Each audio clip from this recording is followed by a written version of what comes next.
At bago tayo maupo mga kapatid, ating buksan sa Revelation chapter 3 verse 1.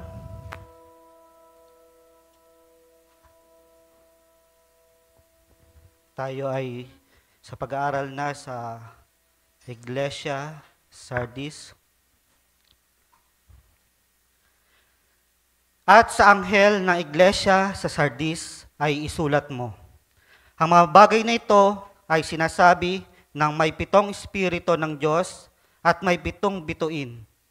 Nalalaman ko ang iyong mga gawa na ikaw ay may pangalang ikaw ay nabubuhay at ikaw ay patay.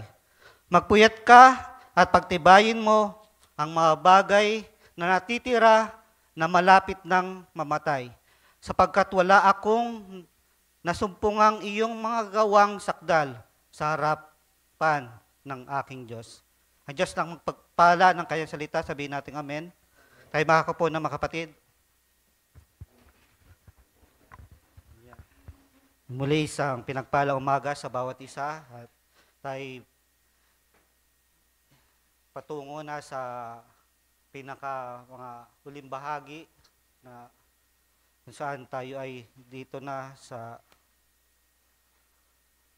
Iglesia ng Sardis, katapos nito ay Philadelphia at pinakauli ay Laodicea. Dito, chapter 7, sa patuloy na pag-aaral natin sa an exposition of the 7 church ages.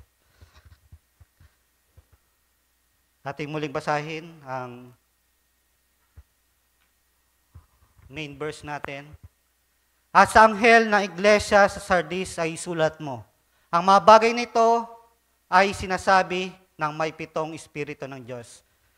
Sinasabi diyan mga kapatid na 7 espiritu ng Diyos. Hindi yan nangangahulugan na 7 ang Diyos, kundi yan ay tumutukoy lamang sa measure ng anointing ng Diyos sa bawat iglesia, sapagkat sa bawat kapanahunan ay may nakatalagang mensahero at may dala-dala silang mensahe. At doon sa 7 iglesia ay may 7 mensahero na may kanya-kanyang mensahe sa kanya-kanyang kapanahunan, mga kapatid. At yung 7 bituin ay yan yung 7 messengers, mga kapatid.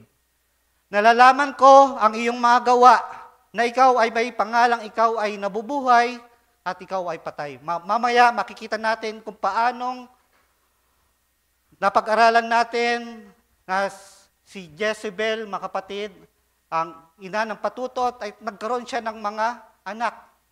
At mamaya makikita natin yung mga denominations na bilang anak ng tinatawag na ina ng patutot na ito, mga kapatid. Magpuyat ka at pagtibayin mo ang mga bagay na natitira. Strengthen the things that which remain.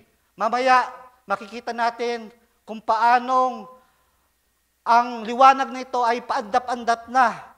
Kumbaga, malapit na siyang mamatay. Subalit, sabi dito na pagtibayin ang natitirang ito, sapagkat kapag ang kamay ng Diyos ang humawak dito, ang mga bagay na tila ba parang patay na, ay ang Panginoon ay gagawa, mga kapatid. Kikilos siya. Sapagkat wala akong nasumpungan yung mga gawang sakdal sa harapan ng aking Diyos. Makikita kasi natin yung imperfection sa panahon ito, mga kapatid. Bagamat ganon, ginastified ito ng Panginoon.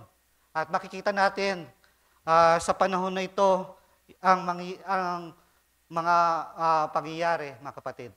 At dito sa Sardis, mga kapatid, Sardis was the capital of ancient Lydia at yan ay kilalang syudad sa panahon iyon, subalit nung kapanahunan ni Apostol Pablo at maging man nung panahon ni Juan ay sira na ang lugar na ito. Subalit nung unang panahon ay kilalang-kilala ang Sardis na ito. Subalit dito sinasabi dito na the religion of the city was the impure worship of the goddess Cybele. Sila ay may Diyos-Diyosan na nagangalang Cybele. The Sardisian or Fifth Church Age lasted 1520 to 1750. At kilala ang panahon ito na the age of the Reformation. Kapag sinabing Reformation, changes yan. Pagbabago to make it better, mga kapatid. At dito, the messenger to this age is the best known messenger. Among those 7 messengers, mga kapatid, na pinag-aralan natin, at maging man sa mga darating pang mga messenger na pag-aaralan natin, Martin Luther ay siya yung pinakilala. Maging yung mga hindi mananampalataya, kilala itong si Luther sapagkat maging man sa mga libro, sa history ay nababanggit siya. At dito,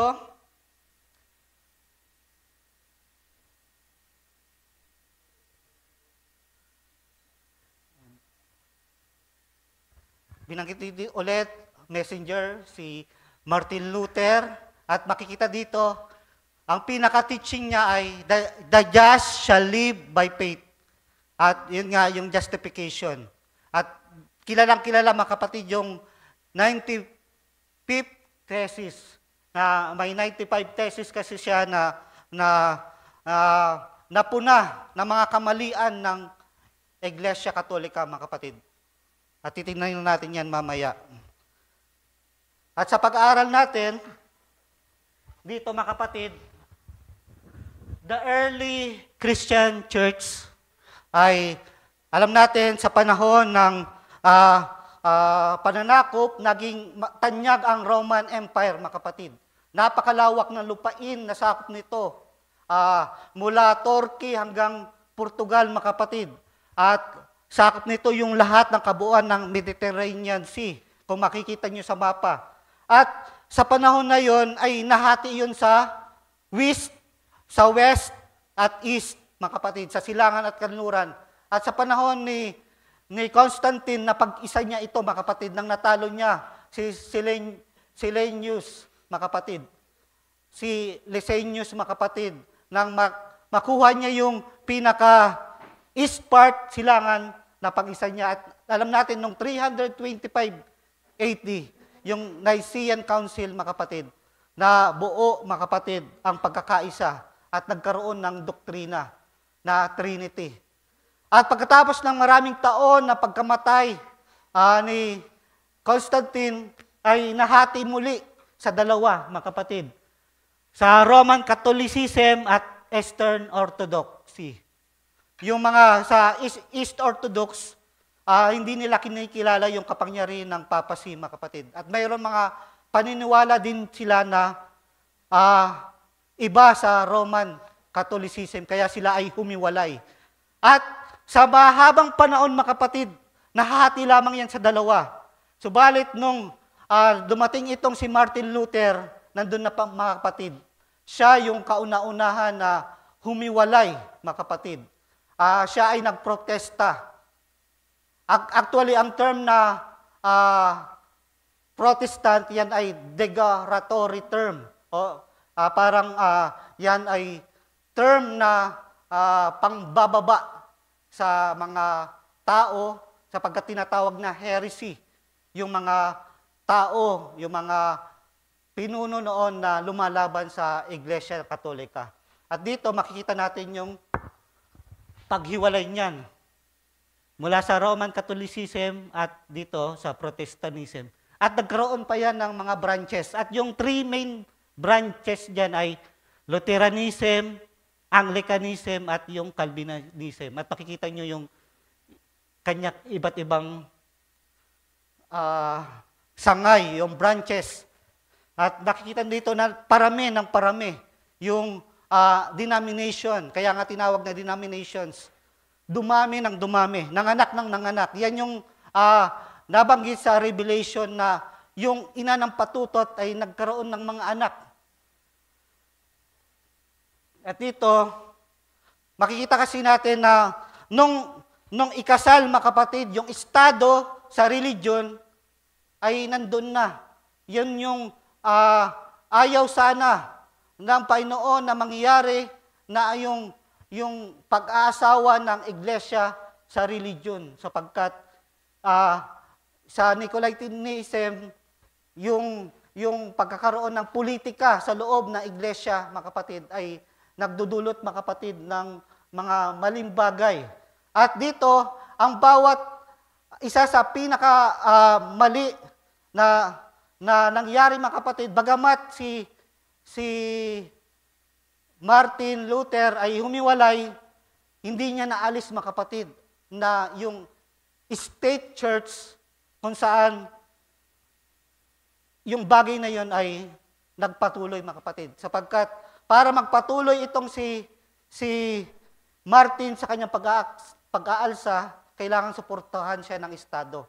Kaya ibig sabihin, hindi pa rin nahiwalay yung iglesia sa Estado, mga kapatid. At bawat mga reformation, pag-aaklas ay suportado ng Estado. At dito, makita nyo dito sa mapa na halos lahat ng Estado or tinatawag na bansa, mga kapatid, ay may kanya-kanyang sinusuportahan na reformasyon. Sa case ni Martin Luther, siya ay sinuportahan ng Estado ng Germany, mga kapatid. At nagkaroon din sa Switzerland ng tinatawag na Calvinism at mga iba't iba pang mga denomination, mga kapatid. Ganyan-kanyang suporta, mga kapatid. Dito, makikita natin dito sa bandang silangan, maging man dito sa Hungary, sa Russia, yan mga Orthodox, mga kapatid, dito sa Greece. Pero majority sa panahon na yon, lalo na sa bandang West, mga kapatid, dinidumina yan, mga kapatid, ng Roman Catholic. At makikita nyo, mga unti-unti dito, may mga iba-iba pang nagsilabasan na denomination. Dito sa Poland, dito sa Germany, Switzerland, at lahat-lahat na, mga kapatid. At makikita natin, pinakita ko lang, mga kapatid, na yung iglesia ay suportado pa rin ng Estado, mga kapatid. Hindi pa rin. Buhat nung ikasal ang Estado sa iglesia, yun yung gawa ng kaaway, mga kapatid. At sa pagpapatuloy, daanan lang natin ng kaunti, mga kapatid, kung bakit, ano yung nangyari, bakit napakaraming bagay, mga denomination, yung nagsilabasan. At isa-isahin natin ito, na mabilisan lamang, mga kapatid. Una, yung The Lutheran Reformation. Ito nga yung inumpisahan ni Martin Luther. At dito, tingnan natin yung doctrinal focus ng bawat reformation na yon. Para kay Martin Luther, ayon sa kanya, justification by faith alone. In-emphasize niya, mga kapatid, na yung salvation ng kaligtasan ay hindi sa pamamagitan, mga kapatid, ng faith plus work. Sapagkat sa mahabang panahon, yan ang pinanghahawakan ng Roman Catholic. Nang mabasa ni Martin Luther yung buong Biblia, may natuklasan siya, mga kapatid. At dito, in-expose niya yung mga kamalian ng Iglesia Katolika. Sapagkat sa pasimula, ang nangyari kasi, itong si Martin Luther ay nag-aaral siya ng abogasya, ng pagiging attorney. At isang araw, nakatanggap siya ng isang sulat na yung kanyang best friend, mga kapatid, yung kanyang kaibigan ay namatay. At nag-aalala siya sa kanyang kaibigan. Tinanong niya yung kanyang sarili, yun bang kaibigan ko ay handa na ba siya na harapin ng Diyos? May kaligtasan kaya siya? Habang tinatanong niya yon, ay tinanong niya din yung kanyang sarili, ako kaya? May kaligtasan na kaya ako? Kaya sa kanyang pag-iisip at napagdesisyon niya na huminto sa kanyang pag-aaral at pumasok siya sa seminaryo, mga kapatid. At doon, naging pari siya at ginawa niya yung mga bagay na yung mga tinatawag na gawa na siya ay penance, siya yung lumuluhod siya na papalapit sa yung mga bagay na ginagawa na sakripisyo, mga kapatid. Subalit na para sa kanyang sarili, ano man yung lahat ng ginawa niya na ito, parang sa kanyang buhay, parang may kulang pa rin. Para yung salvation, yung kaligtasan ay parang hindi pa siya sigurado. Kaya ang ginawa niya, nagpatuloy siya hanggang sa naging bishop siya at nangyari na nga, mga kapatid, na pinag-aralan niya ng gusto ang Bible, mga kapatid. At dito nakita ni Martin Luther yung pawang kamalian, mga kapatid. Na pagbabasa niya, mga kapatid, na dito na yung scripture alone, sapagkat alam niya na maraming dogma, krido, mga turo, maging man yung mga bagay na mga paniniwala na naidagdag ng Roman Catholic sa kanilang mga gawa, mga kapatid. Dito, in-emphasize ni Martin Luther ang scripture alone. Luther believed in sola scriptura, or the belief that the Bible is the sole source of authority. Sapagkat yung tradisyon, yung mga papal authority, yun yung nangyayari sa Iglesia Katolika. At ganyan nga, yung pinaka-key event dito ay yung 95 Theses, mga kapatid. Biruin nyo, 95. Napakaraming mga kamalian ang nakita ni Martin Luther. At dito niya challenge ang Catholic Church sa mga bagay na nakita niyang mga kamalian. Kaya nga, siya ay itinuwalag at dito nga nagkaroon ng formation ng Lutheran Church, which rejected the authority of the Pope. Pero nga, ito yung hindi pa naiwalay ni Martin Luther. Na-establish itong Lutheran Church, a state-sponsored church. Nandun pa rin yung politika, mga kapatid, sa loob ng iglesia na ito. At isa pa sa bagay na nangyari, the main technology, mga kapatid, na nangyari doon ay yung invention ng printing press ni Gutenberg, mga kapatid. Sa pamamagitan ng printing press na ito, kung dati ang Biblia ay sa paraan na para maitransfer yan ay sinusulat pa. Pero nung maimbento yung printing press, maramihan na yung paglimbag, pag-print ng Bible, mga kapatid. At hindi lang yon. Translate din ni Martin Luther from Latin to German yung Bible. At sa pamamagitan nito, marami ang naka-access ng Bible. At doon nakita, namulat yung mga tao sa lahat ng kamalian ng mga doktrinal, mga idinagdag, mga bagay na ginagawa sa loob ng Iglesia Katolika. Kaya nga marami yung nagprotesta, mga kapatid. Reformation. Tinatawag ni Martin Luther ang kanilang sarili na reformer. Pero derogatory term yan ng Roman Catholic sa kanila na Protestant. Kasi nga nagprotesta sila, mga kapatid. At dito, isa pa sa mga reformation na nangyari ay ginawa ni Zwingli.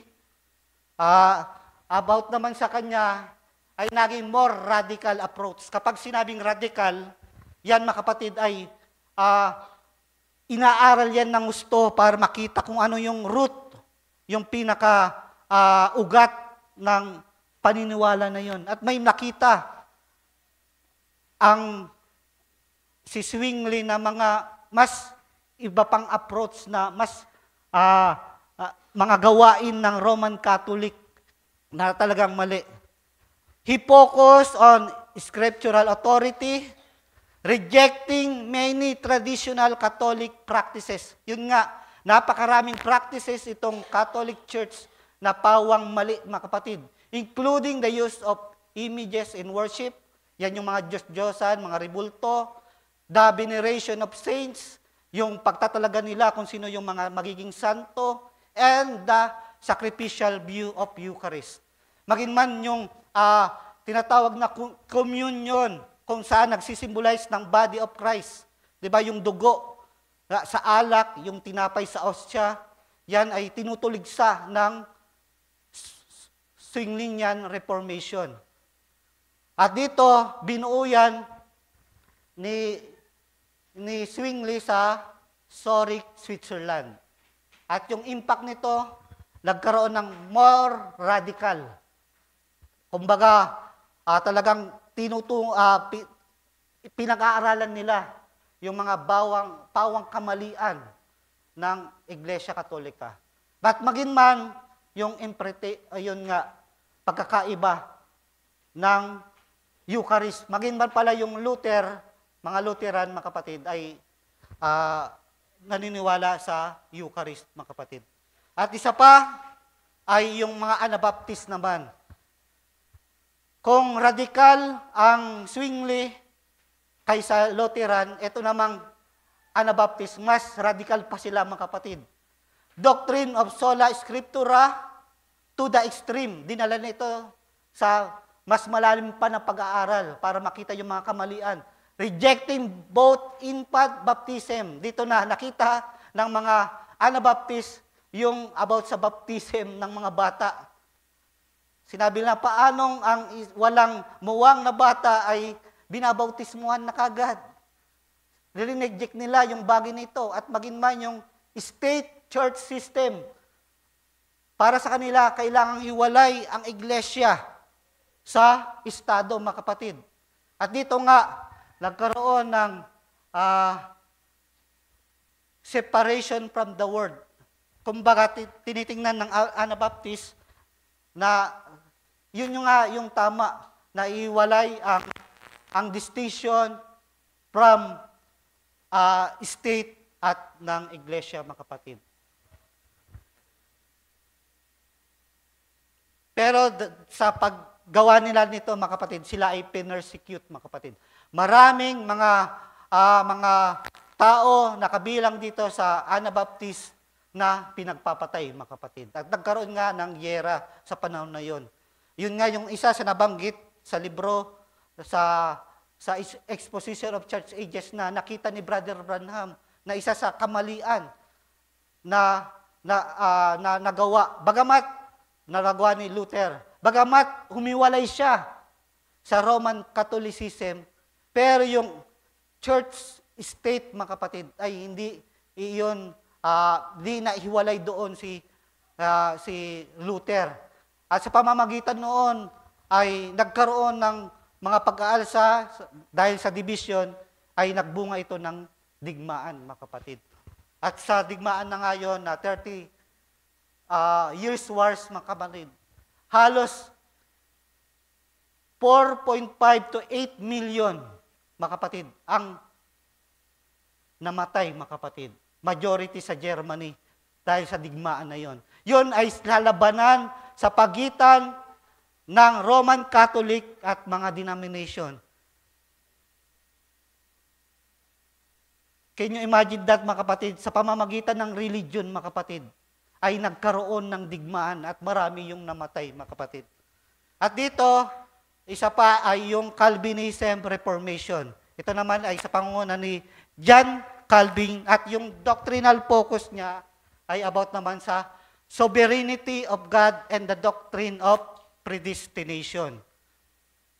At dito, maging man sa church governance, Calvin introduced Presbyterian system in which leadership was given sa halip na sa Papa ng Roma yung pinaka-main focus ng pamahalaan ay ayon kay Calvin ay kailangan na lamang nila na magtalaga ng mga elders para sila yung mamuno. At yun nga, yung key events din dito, the establishment of theoretical government that enforce Calvinism doctrines. Nagbuo sila ng mga bagay na doctrinal at doon sa pamamagitan yun yung ginawa nila bilang aral. At na-establish noon ng tinatawag na Reformed Church sa mga bansa na Switzerland, France, and Netherlands, and Scotland. At makikita natin kung makikita natin, mga kapatid, bawat reformation ay sinusuportahan ng Estado. Nandun pa rin yung political, mga kapatid, sa loob ng iglesia. At ilan pa sa mga nangyari, mga kapatid, yun nga, yung radical reformation, the more extreme branches of Protestantism, like Anabaptist, yung mga grupo na yon, advocating for the further separation from state control. Sapagkat nga dahil yung mga hari, yung mga namumuno sa Estado, ang sumusuporta pinansyal doon sa iglesia, siyempre pa may say sila sa kung ano yung dapat gawin ng iglesia. At yun yung ayaw ng Panginoon na mangyari, na yung Estado ay nagkakaisa sa church, mga kapatid. At isa pa, the English Reformation. Dito, manggagaling si Wesley, mga kapatid. Kung saan nagkaroon ng Reformation sa England, at dito nagsimula yung mga Anglicanism. Sapagkat yung hari mismo na si King Henry, dineclare niya yung kanyang sarili na bilang head of the Church of England. Yun yung pasimula ng Anglicanism. At nagkaroon din ng counter-reformation. Kung yung mga tao ay nag-aklas, nag-reforma, meron ding sagot. Counter-reformation yung Roman Catholic. Na-establish dito yung mga Jesuit, the Society of Jesus, Council of Trent, Index of Prohibited Books, para labanan yung mga nag-aaklas na mga reformista, mga kapatid, para maibalik ang mga estado sa kapangyarihan ng Roman Catholic, mga kapatid. Nag-counter sila, counteract. At gayon nga, nagkagulo-gulo, maraming bagay yung nangyari, nagkaroon ng digmaan, mas lalong dumami yung mga denomination, mga kapatid. At dito, the divisions and the effect of Reformation. Yun nga, the rise of denomination, maraming Protestant denomination. Dito, each with its own theological system, beliefs, and practices. May kanya-kanya silang paniniwala. Tunay na nakita nila napakaraming bagay ang nakamalian sa Roman Catholic. Subalit, habang nabubuksan ang kanilang isipan sa katotohanan, nagkaroon ng kaguluhan din ng pagkakaiba-iba. At nagdulot yan ng pagkakaroon ng napakaraming denomination. Religion, conflicts, and war. Yan yung sinabi ko, nagkaroon nga ng 30 years wars na halos 4.5 to 8 million yung namatay sa digmaan na yan. Dahil sa division na bawat denomination na ito. The splitting of the church. Tingnan ninyo, a noble goal, ang pinaka-goal talaga ni Martin Luther ay para yung Christianity ay maibalik sa salita. The noble goal to return Christianity to its biblical root. Pero nag-end up ito, mga kapatid, resulting in greater fragmentation of the church, leading to the denomination. Kaya nga, mababasa natin sa Revelation chapter 3, verse 1, na hindi tapos, walang nakitang sakdal na gawa, sapagkat yung bagay na ginawa ni Martin Luther ay hindi sakdal, hindi niya natapos yung kailangan niyang ginawa, mga kapatid. Kailangan niyang gawin. At nagdulot pa yon ng kalituhan at maraming division at maraming denomination, mga kapatid. Maibalik ang mga tao sa salita ay hindi na-accomplish, mga kapatid. Dahil nagpatuloy pa rin yung state church kung saan nakokontrol pa rin ng Estado ang iglesia. The key takeaway is the need to focus not just on the entire name of the past glory. Sapagkat ito yung bagay na nakita ng Panginoon sa mga mananampalataya sa Sardis. Nakikita nila, oo nga na nakalabas sila sa Roman Catholic. Pero huminto na lamang sila doon, mga kapatid. Kumbaga, yung past glory, yung nakita nila na malaking bagay na nagawa nila, ay tumigil sila doon. The movement should have brought about unity in truth, but instead, it left the church divided. Nagka-hati-hati pa, mga kapatid. The challenge of modern Christians ay to reject denominationalism. Embrace the complete truth of the gospel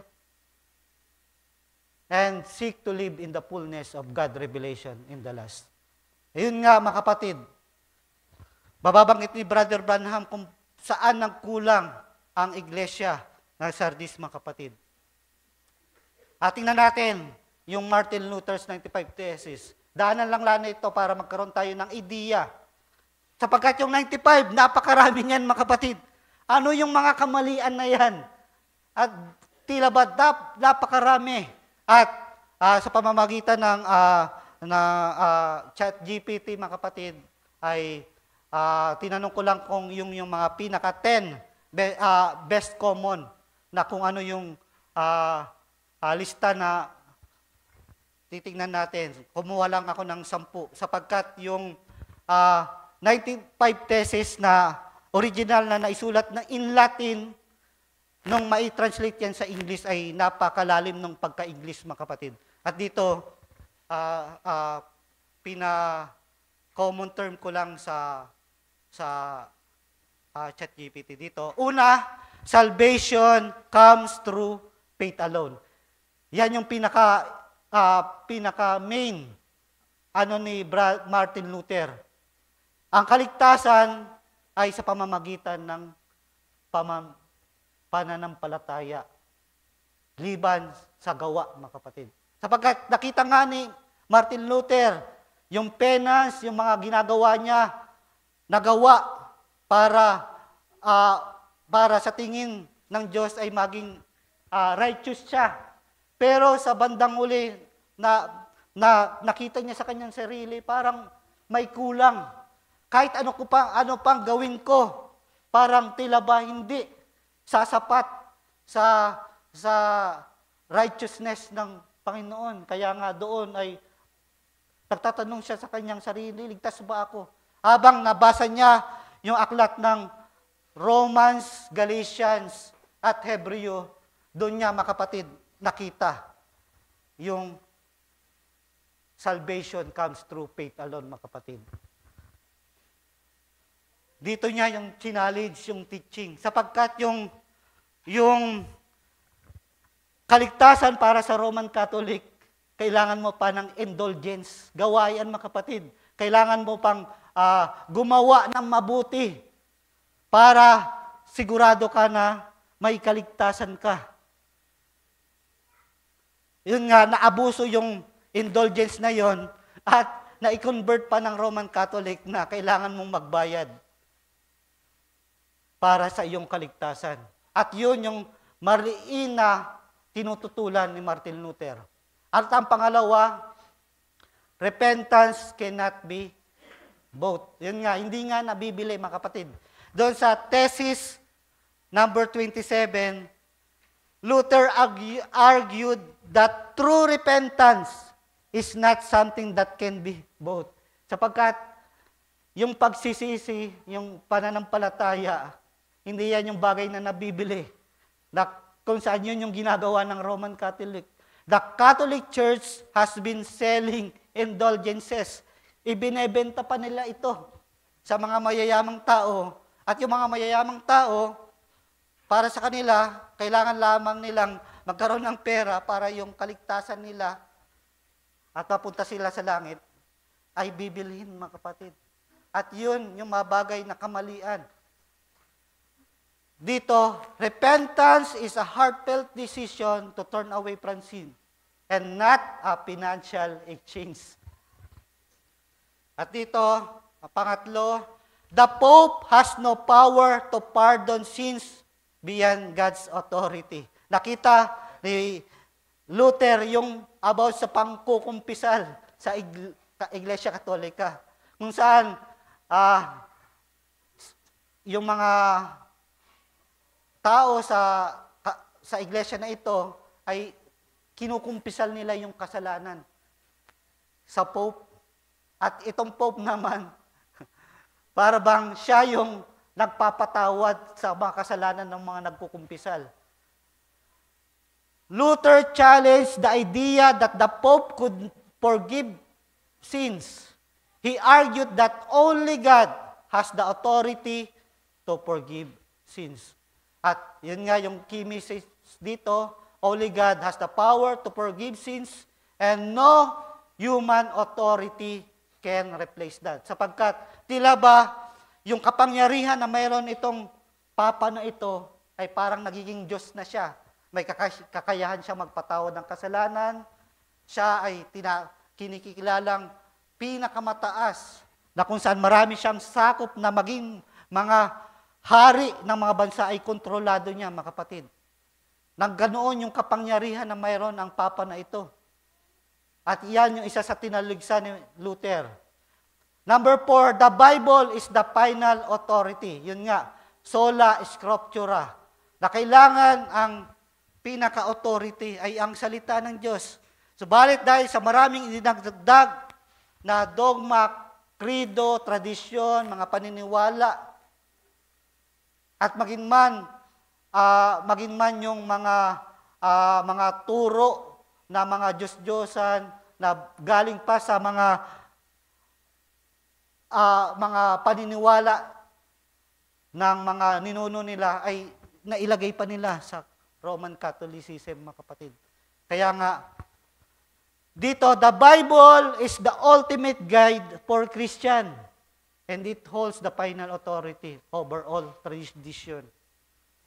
Dito, panglima, good works do not lead to salvation. Yun yung nakita ni Luther, mga kapatid. Mamaya, babasahin natin yung mga nakita niya na tala, mga verses, mga kapatid, sa Biblia, kung bakit pinaliwanag niya na good works do not lead to salvation. Sapagkat tunay nga, mga kapatid, na kung ang kaligtasan ay dahil lang sa mabuting gawa, mga kapatid, di sana, mga kapatid, yung mga mabubuting tao pa na mas mabuti pa kaysa sa atin, di sana sila yung ligtas, mga kapatid. Subalit alam natin na maraming tao na mga mabubuti, mga kapatid, pero hindi sila ligtas dahil may kulang sa kanila. Luther rejected the idea that people can earn their salvation through good works. He emphasized that faith, not works, justifies a believer before God. Dito nga, ipinangaral ni Luther ang justification, mga kapatid.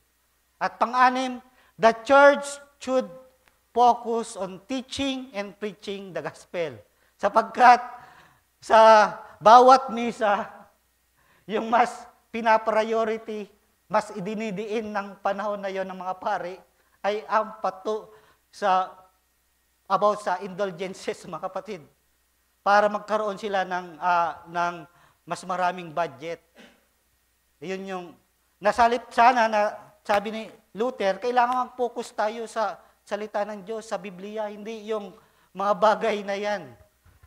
Ang pang-pito, indulgences are deceptive and misleading. Nakakalito. Sapagkat, doon nga, nagkaroon sila ng aral na mayroon daw purgatorio. At yung mga mahal sa buhay na namatay na, para mapunta sa langit, kailangang ipadasal.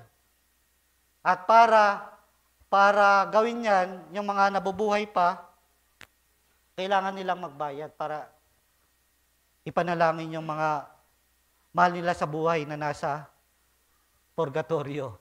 Yun yung indulgences, mga kapatid.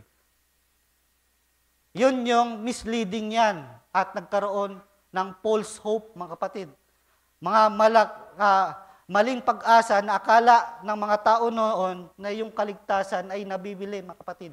Christian should not rely on indulgences for salvation. Sapagkat, sabi dito, indulgences cannot replace the necessity of true repentance in faith. Sapagkat, dahil kung yung mga tao ay nakabayad na, hindi na nila ginagawang magsisipa at manampalataya. Dahil para sa kanila, yun na yun, mga kapatid. At dito, 9, the church is the body of believers, not a wealthy institution. At makikita naman natin kung gaano kayaman ang Vatican, ang Roman Catholic, mga kapatid. Luther criticized the growing wealth and power of the church. Dahil nga doon sa mga indulgensa na nakakolekta nila, ay nagkaroon ng extravagant project. Nasalip sana na kailangang mag-focus sila, being used for the benefit of the people and the work of God. Nasalip sana doon ituon yung mga budget ay nagkakaroon, binibigay sa mga malalaking project sa pagpapayaman ng mga pare, ng mga obispo. Number 10, every Christian has access to the gospel. Sapagkat sa panahon na yon, yung mga iilang tao lamang yung may access, may kakayahan para basahin yung Biblia. Yun ay linilimitan nila sa masa. Para nga makontrol nila yung tao, para hindi makita ng mga tao yung katotohanan.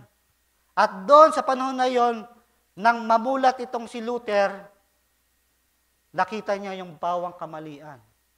The gospel should be available to all people, not just those with money. Sapagkat yung mga mayayaman lang ng mga tao, yung mga leader lang yung mayroong Bible. He advocated for the Bible to be translated in vernacular language. Kapag naisalin kasi yung Bible na nasulat sa Latin at maisalin yan sa iba't ibang wika, maraming bansa, maraming mga tao ang makakaunawa ng Bible. Maging man tayo, mga kapatid, nang maisalin ang Biblia sa Tagalog, nag-benefits tayo at mas nalaman natin ay ang Biblia, mga kapatid. At natulungan pa ng inbensyon ng printing press na maraming print ng Biblia at naibahagi sa maraming tao. At yun lamang, mga kapatid, sa 10 lang yung itinalakay ko. Ano pa kaya kung yung lahat ng 95, mga kapatid, ano na kaya yung mga kamalian doon? Meron doon yung celibacy, mga kapatid, kung saan ang pari ay hindi mag-aasawa. Subalit, marami ang naitala sa history kung ano yung mga kamalian na nangyayari sa kumbento, mga kapatid. Hindi ko na sasabihin kung about yun doon, kung ano yun, mga kapatid. At yun nga, dahil wala asawa yung pare, maraming mga bagay na nagaganap sa loob ng kumbento, mga kapatid. At marami pang iba't ibang turo. At dito, nung basahin ni Martin Luther, lalong-lalo na ang Book of Romans, ang Book of Galatians, and the Book of sa Hebrews, nakita niya ang bagay nito. Romans chapter 1 verse 17. Sapagkat dito ang katwiran ng Diyos ay nahayag. For therein the righteousness of God prevail. Saan? From faith to faith. Nahayag mula sa pananampalataya hanggang sa pananampalataya. Gaya ng nasusulat, kinote ni Apostol Pablo ang nasusulat sa Habakkuk chapter 2 verse 4. Ngunit ang ganap ay nabubuhay sa pamamagitan ng pananampalataya. The just shall live by faith. Yan yung talagang tinayuan ni Martin Luther. Dahil Parang nakapokus yung mga tao noon sa gawa para sa kanilang kaligtasan. Kailangan nilang gumawa ng mga mabuti. Subalit, nakita ni Luther na hindi yun sapat. Sapagkat ang righteous, kapag meron siyang pananampalataya, sabi niya, magagawa niya ang kalooban ng Diyos. At titingnan na siya ng Diyos bilang righteous kapag nandoon yung pananampalataya sa Kanya. Dito, another, Galatians chapter 3, verse 11, maliwanag nga na sino man ay hindi inaaring ganap sa kautusan sa harapan ng Diyos. Sapagkat ano ang meron sa kautusan, mga kapatid? The law ng Old Testament. Yung gawa. Huwag mong gawin ito. Maraming listahan na sa law na ibinigay ni Moises sa mga Israelite na mga gawa na bawal gawin ito, bawal gawin ito, bawal gawin ito. Yun ay nakapokus sa gawa, mga kapatid. Pero dito, ang ganap ay nabubuhay sa pananampalataya. For the just shall live by faith. At dito sa Hebrews chapter 10 verse 38, ngunit ang aking lingkod na matuwid ay mabubuhay sa pananampalataya. But if any man draw back, at kung siya ay umurong, ano yung tinutukoy ni Apostol Pablo dito na uurong? Hindi yan umurong sa mabubuting gawa, kundi umurong sa pananampalataya. Kapag umurong sa pananampalataya ay isang tao ay hindi kalulugdan ng kaluluwa. Yun yung nakita ni Luther, na hindi sa pamamagitan ng gawa, mga kapatid. At dito nga sa pangangaral ni Brother Branham, sabi niya dito, wait till we get the Ephesian church and the type with the Laodicean. And look what happened between them. You'll see how that things creep in. Come into the age of Luther. Binanggit niya dito kung sa kapanahon ng Luther. You've got a name that you're living, but you're dead. Tunay nga na may pangalan ka na buhay, subalit ikaw ay patay. Doon sa Revelation chapter 3, verse 1. The very word sardines means dead. Ayun nga. Dahil nga, itong Sardis Church, galing pa siya doon sa Dark Ages, kung saan napakaraming nangyari, mga kapatid.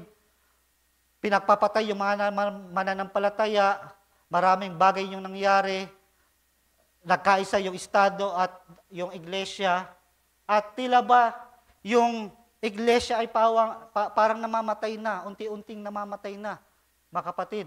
Dahil sa mga maling turo, mga maling dogma, at kailangang mailabas ang iglesia sa sistema na yun. Kaya nga, para sa Sardis ay namamatay na, mga kapatid. Kaya nga, winika ng Panginoon, winika sa Revelation chapter 2, that strengthening the things that which remain.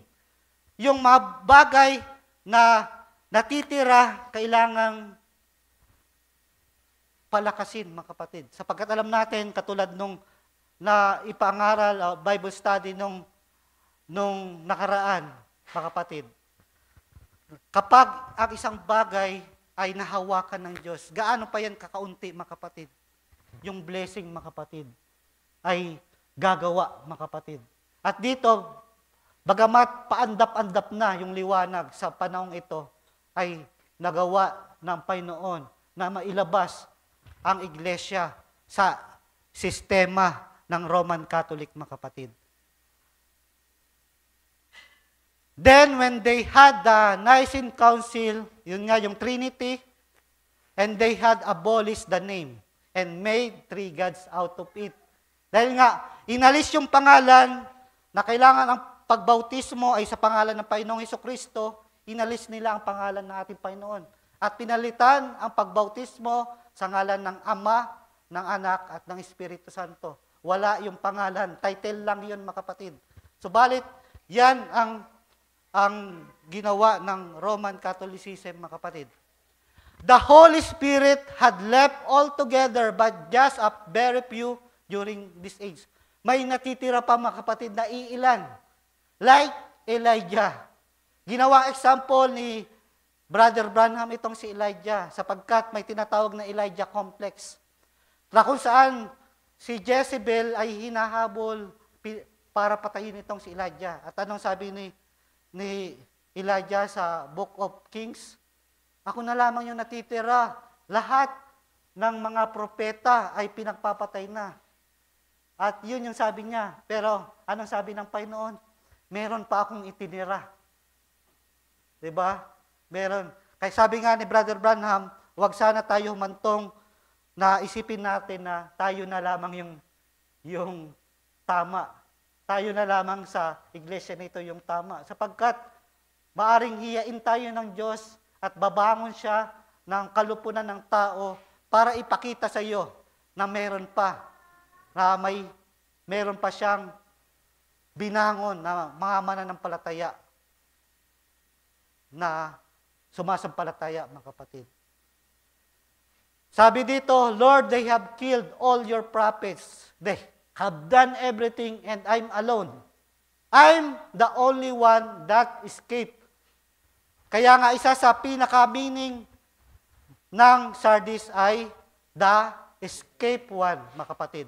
Kung saan nakatakas sa Iglesia Katolika ang mga mananampalataya sa iglesia na ito, mga kapatid. Dito. And so, Sardis, now we started out, the very word Sardis, the first verse, the word Sardis is the English terms, means, if you want to look it up, means the escape one, yung nakatakas, mga kapatid. Sapagkat yun yung nangyari. Dahil nga sa Reformation, si Luther, mga kapatid, ay ilabas niya sa Roman Catholic. At dito, sa First King, mga kapatid, tingnan na natin yung palakasin ang mga bagay na natitira. 10 minutes, mga kapatid. At dito,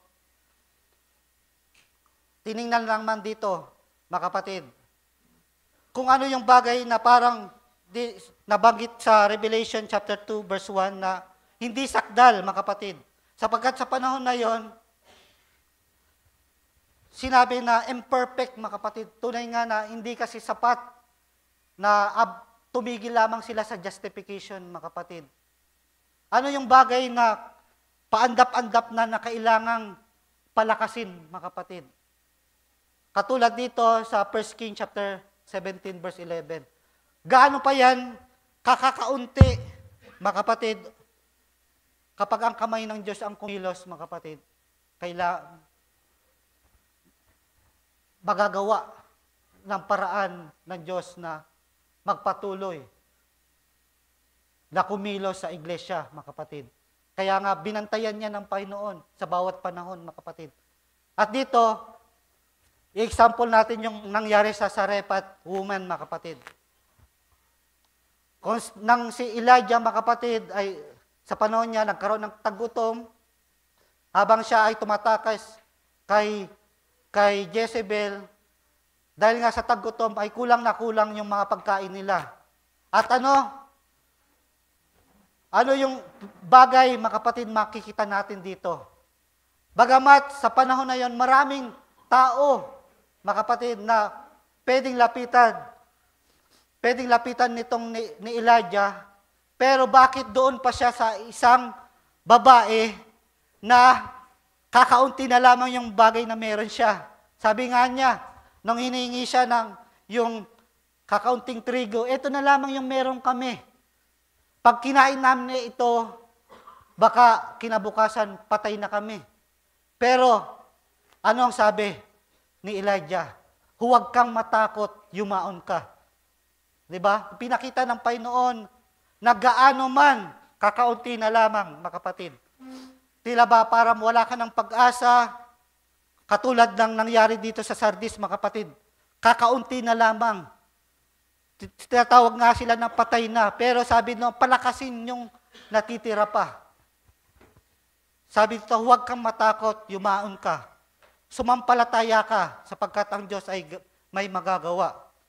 Dito, sapagkat ganito ang sabi ng Panginoon ng Diyos, ang gusi ng harina ay hindi magkukulang o ang banga ng langis ay mababawasan hanggang sa araw na magpaulan ang Panginoon sa ibabaw ng lupa. Kaya nga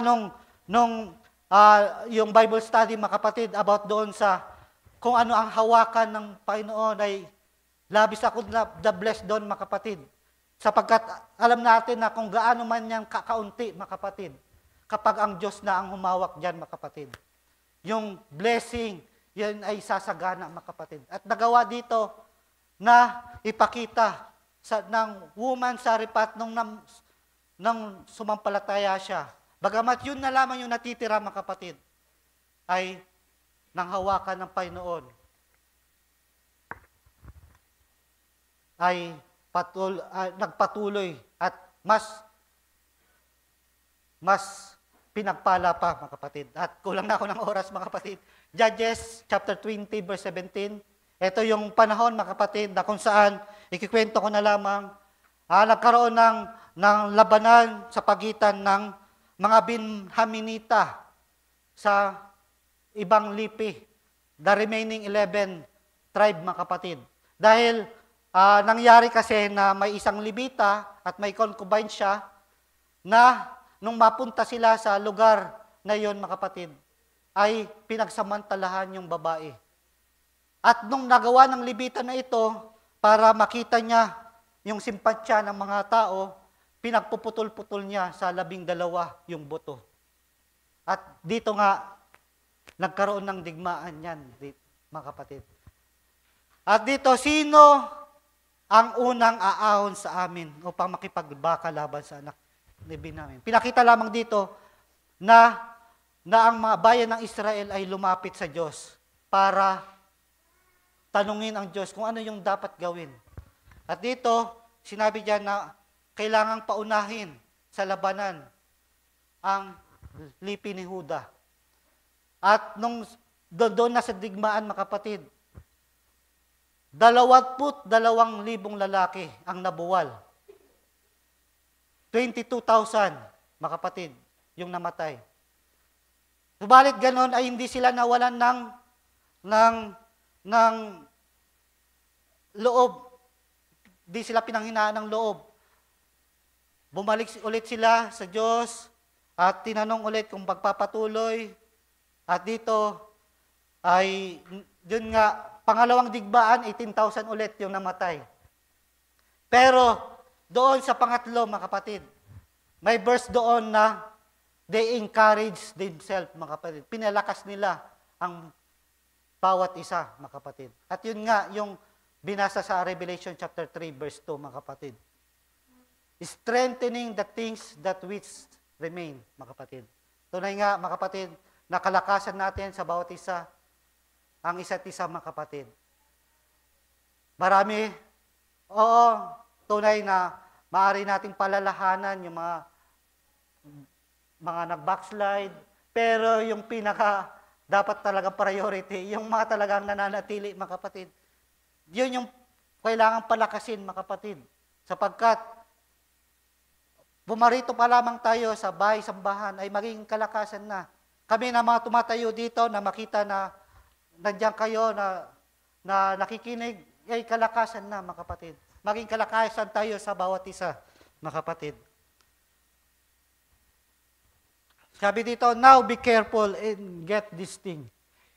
Get this. It says in this second verse, for I have not found thy works perfect before God. Dito nga nakita na hindi sakdal ang gawa sa panahon na iyon. Subalit, ginastify iyon ng Panginoon. Nakita ng Panginoon na kulang yung gawa. Pero dahil sa kakulangan na iyon, inari pa rin silang ganap, mga kapatid. Ano yung justification? As if you have not done the things in the first place. Inari kang ganap, mga kapatid. Inari kang perpekto, pero hindi ka perpekto. Ang Diyos ang perpekto, mga kapatid. It is unfulfilled. Yung tinatawag kasi doon na not perfect, sabi ni Brother Branham, nangangahulugan niya na unfulfilled. Hindi natapos yung gawa. Napasimulan, kaya nga tinawag yun na reformation, hindi restoration. Sapagkat, bagamat kulang, hindi na-aim yung goal para ibalik ang iglesia sa salita. Ano sabi dito? Tinawag yun na unfulfilled. Sapagkat alam ng Diyos na may gagawa sa bagay na ito. At sa huling kapanahunan, mga kapatid, ibabalik tayo sa salita, mga kapatid. Oh, how Luther preached the sovereignty of God. He knew it was all grace. Alam ni Luther, mga kapatid, na sa biyaya, doon tayo naligtas, mga kapatid. Hindi sa gawa, mga kapatid. Bagamat kulang yon, hindi na-fulfill, hindi nagawa, natapos ni Martin Luther yung kailangan niyang gawin na maibalik ang iglesia sa salita. Ginastify yon ng Panginoon.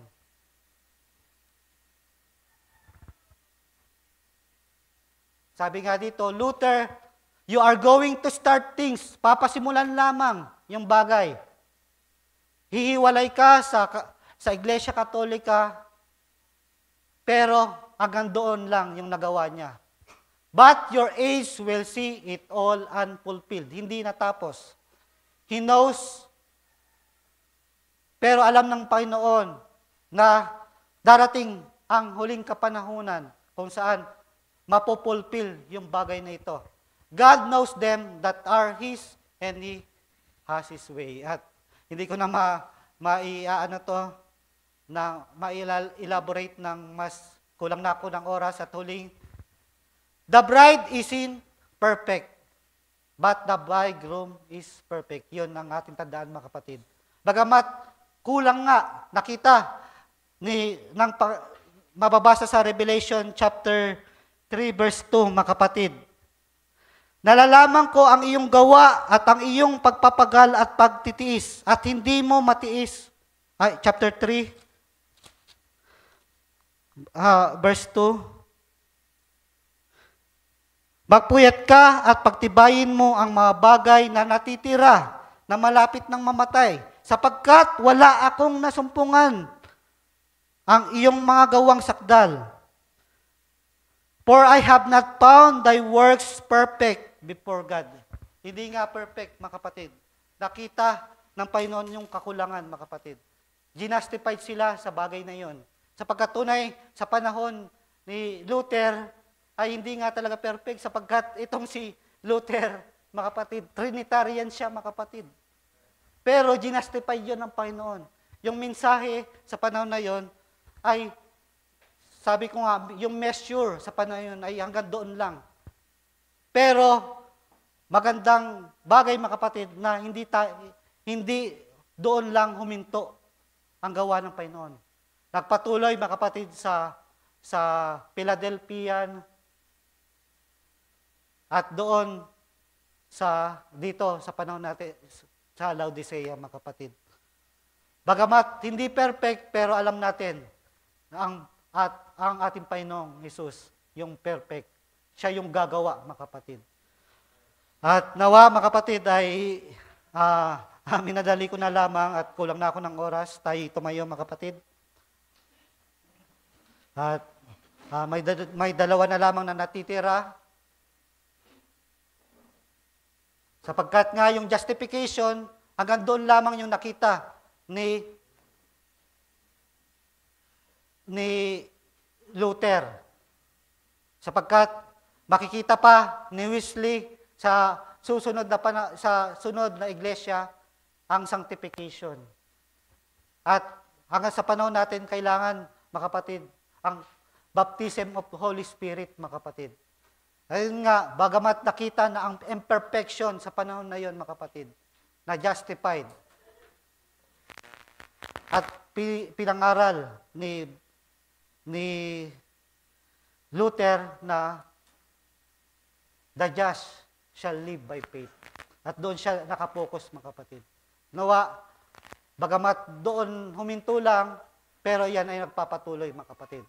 dadaanan pa yung sanctification at ang baptism of Holy Spirit sa kapanahunan, sa huling kapanahunan. At tatapusin yan ng Panginoon ang kanyang gawa sa iglesia, mga kapatid. Hallelujah. Tayo'y saglit na manalangin. Aming dakilang Diyos, mabuti sa aming buhay.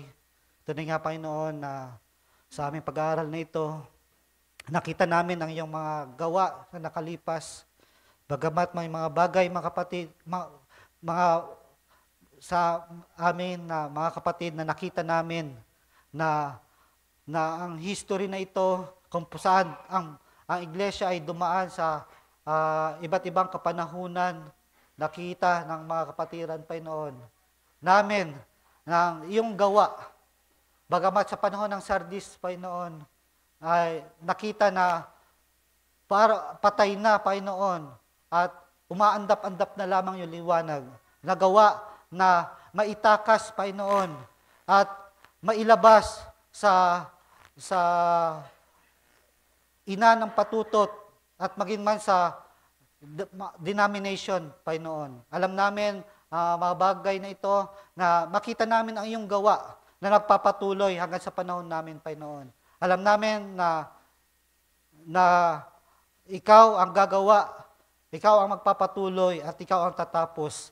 At alam po namin, Panginoon Diyos, na ikaw, Panginoon, ay sakdal, ikaw, Panginoon, ang gagawa ng mga